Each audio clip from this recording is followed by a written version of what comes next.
ഈ കൃഷ്ണകുമാറിനെ സംബന്ധിച്ചിടത്തോളം മലമ്പുഴയിലെ വി.എസ്. അച്യുതാനന്ദൻ്റെ നേരെ നടത്തിയ ഒരു പോരാട്ടം അത് വളരെ ശ്രദ്ധേയമായിരുന്നു. അച്യുതാനന്ദനെ ആ ഒരു മണ്ഡലത്തിൽ തളച്ചിടാൻ അദ്ദേഹത്തിന് കഴിഞ്ഞു ആ സമയത്ത്. അങ്ങനെ ഒരു മാത്രമല്ല ഭരണപരിചയമുള്ള ആളാണ് സി കൃഷ്ണകുമാർ. 2000 തൊട്ട് ജയിച്ചു വരുന്ന അങ്ങനെ ഒരു കൗൺസിലറായിട്ട് എനിക്ക് തോന്നുന്നു CPM-ൻ്റെ സിറ്റിംഗ് സീറ്റിലൊക്കെ ജയിച്ച ഒരാളാണ് അദ്ദേഹം. അപ്പോൾ അതൊരു വലിയ അഡ്വാൻറ്റേജ് അല്ലേ?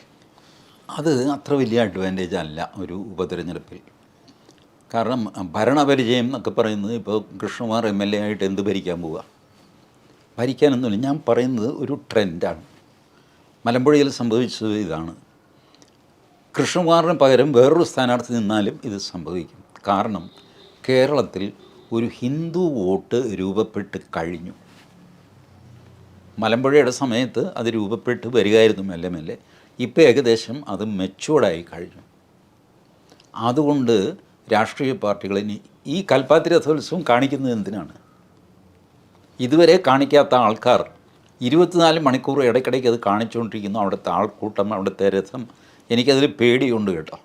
കാരണം ഇതിങ്ങനെ കാണിച്ചുകൊണ്ടിരുന്നു കഴിഞ്ഞാൽ ഹൈക്കോടതി ചിലപ്പോൾ കയറി ഇടപെട്ടിട്ട് രഥത്തിൻ്റെ ടയർ വലുതാണ്, അത് കുറച്ചുകൂടെ ചെറുതാക്കണം, നിയന്ത്രണമൊക്കെ കൊണ്ട് പ്രശ്നം ഉണ്ടാക്കാൻ സാധ്യതയുണ്ട്. ആ ഒരു പേടിയും എനിക്കുണ്ട്. കാരണം അങ്ങനെയാണ് കോടതികളുടെ പെരുമാറ്റം. അങ്ങനെയാണ്. ഹിന്ദുക്കൾ പടക്കം പൊട്ടിക്കുമ്പോൾ 4 എണ്ണം പൊട്ടിക്കണോ 5 എണ്ണം പൊട്ടിക്കണോ, ഇങ്ങനെയൊക്കെയുള്ള റെഗുലേഷൻസ് കൊണ്ടുവരുന്ന കാലമാണ്. അപ്പോൾ ഏതായാലും ഇതിവർ കാണിക്കുന്നത് ബേസിക്കലി ഒരു ഹിന്ദു വോട്ടുണ്ട് എന്നുള്ളതിൻ്റെ അക്നോളജ്മെൻറ്റാണ്. ആൻഡ് ആ ഹിന്ദു വോട്ടിൻ്റെ ഗുണം BJPക്ക് തന്നെ പോകും. കാരണം വേറൊരു കോമ്പീറ്റിംഗ് ഹിന്ദു പാർട്ടി ഇല്ലല്ലോ. അതില്ല. നമുക്ക് ഇപ്പോൾ മഹാരാഷ്ട്രയിൽ നോക്കിക്കഴിഞ്ഞാൽ അവിടെ വേറൊരു ഹിന്ദു പാർട്ടി വേണമെങ്കിൽ ഉദ്ധവ് താക്കറെ ഹിന്ദു പാർട്ടി എന്നൊക്കെ പറയാം. ഇവിടെ അങ്ങനെയൊന്നുമില്ല.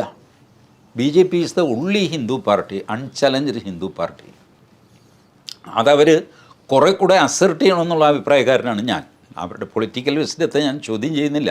ബട്ട് എൻ്റെ ഒരു തോന്നൽ കുറച്ചുകൂടെ ഹിന്ദുത്വം ആകാം, കുറച്ചുകൂടെ പ്ലെയിൻ ആവാം എന്നൊക്കെ എനിക്ക് തോന്നാറുണ്ട്. So that is why I am reasonably sure that Krishna Kumar will win.